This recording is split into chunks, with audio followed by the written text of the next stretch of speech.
नमस्कार मित्रों, मैं सुरेश सिंह चौहान आप सभी का success with Mantra YouTube channel पर हार्दिक स्वागत करता हूं। मित्रों, आज हम एक करंट के विषय पर चर्चा करेंगे। यह विषय है इलेक्शन कमीशन में अरुण गोयल जी का as a election commissioner appointment होना।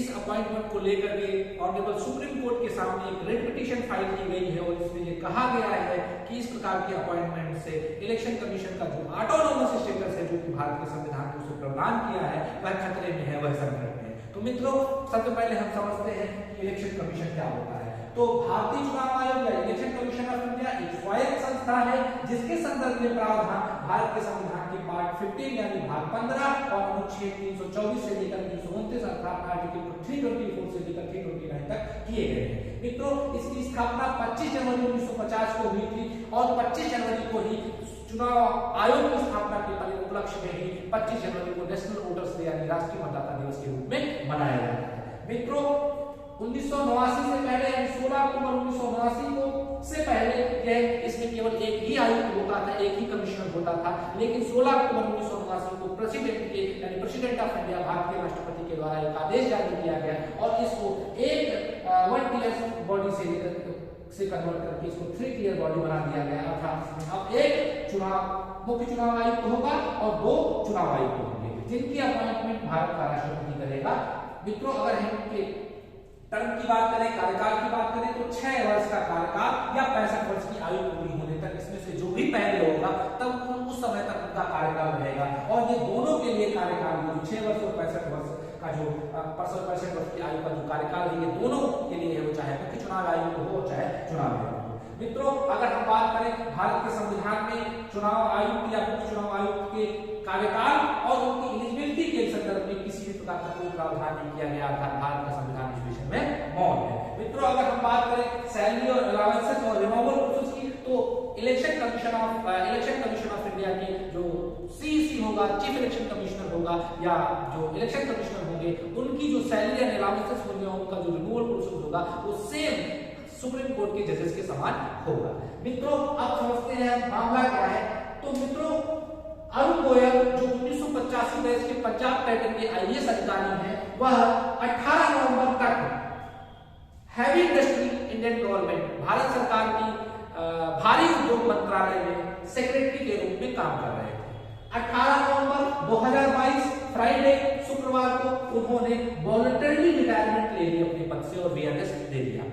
इसके बाद 19 नवंबर 2022 यानी उसके अगले ही दिन शनिवार को उनको प्रेसिडेंट ऑफ इंडिया के द्वारा अपॉइंट कर दिया जाता है इलेक्शन कमिश्नर के रूप में, चुनाव आयुक्त के रूप में। इसके अलावा 21 नवंबर 20 नवंबर को संडे है, रविवार है, कुछ नहीं हो सकता। 21 नवंबर 2022 अर्थात सोमवार को वो अपने पद को धारण कर लेते हैं, अपने ऑफिस को ज्वाइन कर लेते हैं। अब इतनी जल्दी से किसी व्यक्ति की अपॉइंटमेंट होती है और जबकि यह पद जो है मई 2022 से खाली चल रहा है और अभी गुजरात चुनाव चल रहे हैं, इसके साथ ही हिमाचल प्रदेश के चुनाव होने हैं। इसको लेकर के एक पिटीशन फाइल की गई कि इतनी जल्दबाजी में गवर्नमेंट के द्वारा जो इलेक्शन चुनाव आयुक्त को प्रेसिडेंट के द्वारा गवर्नमेंट के रिकमेंडेशंस पे या कैबिनेट के रिकमेंडेशंस पे जो चुनाव आयुक्त की अपॉइंटमेंट की गई है वह निश्चित रूप से जो ऑटोनोमस स्टेटस है इलेक्शन कमीशन ऑफ इंडिया का वो खतरे में है, वो संकट में है। इसको लेकर के रिट पिटीशन फाइल की गई। इस रिट पिटीशन को चूंकि एक कॉन्स्टिट्यूशनल मामला है और जो भी कॉन्स्टिट्यूशनल मामला होता है उसकी सुनवाई करने का अधिकार कॉन्स्टिट्यूशनल बेंच को ही होता है, संवैधानिक पीठ को होता है और संवैधानिक पीठ 5 जजेस से मिलकर के बनती है। तो यह संवैधानिक पीठ जो इस अपॉइंटमेंट की वैलिडिटी को लेकर के इससे प्रभाव पड़ने वाले इलेक्शन कमीशन पर पड़ने वाले ऑटोनोमस स्टेटस पर पड़ने वाले प्रभाव को लेकर जो सुनवाई कर रहे हैं उसको लीड कर रहे हैं जस्टिस के.एम. जोसेफ और इनके साथ में justice Ajay Rastogi, justice Aniruddha Ghosh, justice Hrishikesh Roy, justice C P Ravikumar, ये 4 अन्य जजेस जो हैं वो जस्टिस के.एम. जोसेफ के साथ में उस कॉन्स्टिट्यूशनल बेंच का पार्ट है। मित्रों, इस सुनवाई के दौरान बहुत सारी बातें ऑनरेबल सुप्रीम कोर्ट ने कही और उसमें उन्होंने एक मुख्य चुनाव आयुक्त का नाम लिया जिनका नाम है टी.एन. सेशन। टी.एन. सेशन का नाम लेते हुए ऑनरेबल सुप्रीम कोर्ट ने कहा कि टी.एन. सेशन जैसे मुख्य चुनाव आयुक्तों की आज हमें आवश्यकता है और ऐसे जो मुख्य चुनाव आयुक्त आएंगे तो वह जो स्वायत्त स्टेटस है, जो ऑटोनोमस स्टेटस है भारतीय चुनाव आयोग का, उसको वो बरकरार रखेंगे, उसको वो बनाए रखेंगे। मित्रों आइए हम जानते हैं पीएन सेशन कौन है, पीएन सेशन को लेकर के क्या उन्होंने महत्वपूर्ण बातें कही, इसको लेकर के हम जानते हैं। पीएन सेशन भारत के 10वें मुख्य चुनाव आयुक्त है, जिनकी अपॉइंटमेंट एज चुनाव आयुक्त, मुख्य चुनाव आयुक्त दिसंबर 1990 में की गई और वह 1996 तक यानी 6 वर्ष तक उन्होंने पूरा कार्यकाल अपना पूरा किया।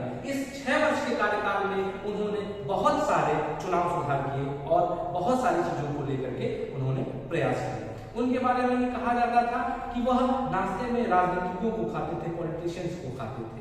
इसका एक एग्जाम्पल, एक ज्वलंत एग्जाम्पल 2 अगस्त 1993 को उनका एक कमिटमेंट है जो रक्षाबंधन के दिन उन्होंने किया था और उन्होंने रक्षाबंधन के दिन यानी 2 अगस्त 1993 में एक कमिटमेंट किया और कमिटमेंट करते हुए उन्होंने कहा था कि जब तक चुनाव आयोग को स्वायत्त एक्चुअल में वास्तव में स्वायत्तता प्रदान नहीं की जाएगी, यानी जब तक उसमें जो भारत सरकार है वो जब तक उसमें प्रभाव करती रहेगी, प्रभाव उसको हस्तक्षेप करती रहेगी उसके कार्यों में, तब तक वह कोई भी चुनाव कहीं पर भी नहीं कराएंगे, नहीं कंडक्ट कराएंगे। मित्रों इसको लेकर के कई जो केंद्रीय मंत्री थे, उनके कई केंद्रीय मंत्रियों में से एक अगर हम बात करें जो फॉर्मर प्रेसिडेंट हैं फॉर्मर जो प्रेसिडेंट रहे हमारे प्रणब मुखर्जी साहब उस समय केंद्रीय मंत्री हुआ करते थे और उनको 6 महीने के भीतर किसी सदन की सदस्यता प्राप्त करनी थी और वह जो कि कमिटमेंट कर रखा था टीएन सेशन साहब ने, तो 6 महीने तक कोई चुनाव ही नहीं हुए और वो राज्यसभा के सांसद नहीं बन सके। इस कारण उनको केंद्रीय मंत्री पद से इस्तीफा देना पड़ा।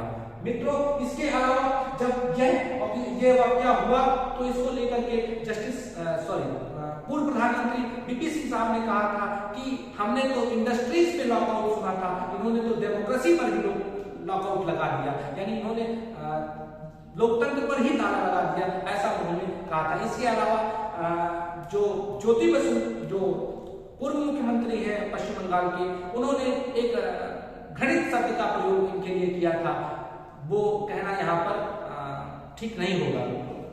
तो और इसके अलावा जो इस कॉन्स्टिट्यूशनल बेंच ने एक और बात कही, कहा कि अगर सुधार करने हैं, अगर स्वायत्त संस्था बनानी है, अगर सुधार करने हैं तो सामान्य सी बात है पूरा कार्यकाल मिलना चाहिए। इसको लेकर के उन्होंने रेफरेंस दिया, कहा पिछले 26 वर्षों की बात करें तो 15 सीसी यानी चीफ इलेक्शन कमिश्नर जो है वो हुए हैं, लेकिन अगर हम सुप्रीम कोर्ट में कहा कि हम सीजीआई की बात करें यानी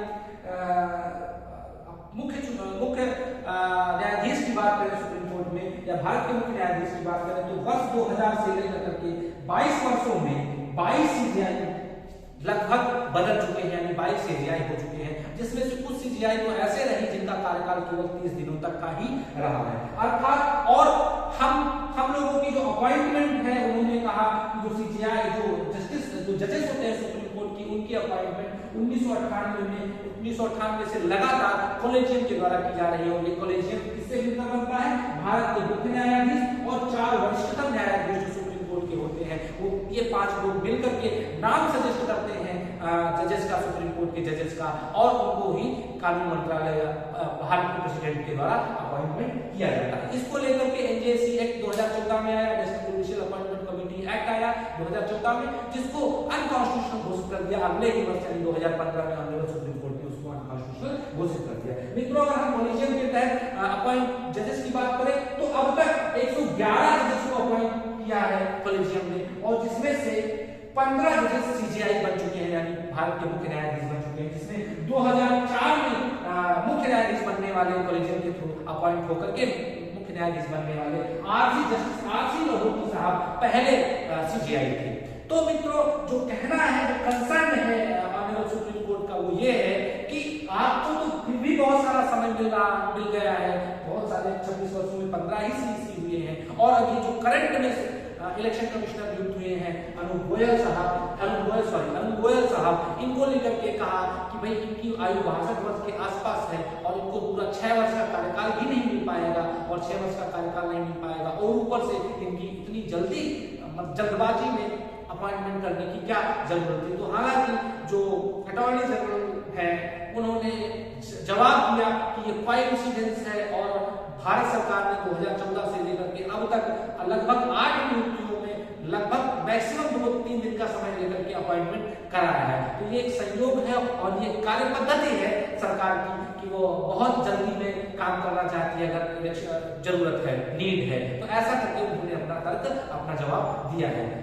मित्रों, इसको सुप्रीम कोर्ट को डिसाइड करना है उसमें क्या होना है। लेकिन एक महत्वपूर्ण बात जो यहाँ से निकल के आई कि अगर इलेक्शन कमीशन, चूंकि right to vote is the constitutional right, कि भारत जो मत देने का अधिकार है वो एक संवैधानिक अधिकार है, अगर इस संवैधानिक अधिकार की रक्षा करनी है तो स्वायत्त संस्था इलेक्शन कमीशन को एक प्रभावहीन, सरकारों के हस्तक्षेप से मुक्त एक स्वायत्त संस्था के रूप में कार्य करना होगा और तभी असली लोकतंत्र की रक्षा हो सकेगी। मित्रों, आशा है ये वीडियो आपको अच्छा लगा होगा। अगर अच्छा लगा हो तो लाइक, सब्सक्राइब और शेयर अवश्य करिएगा। धन्यवाद।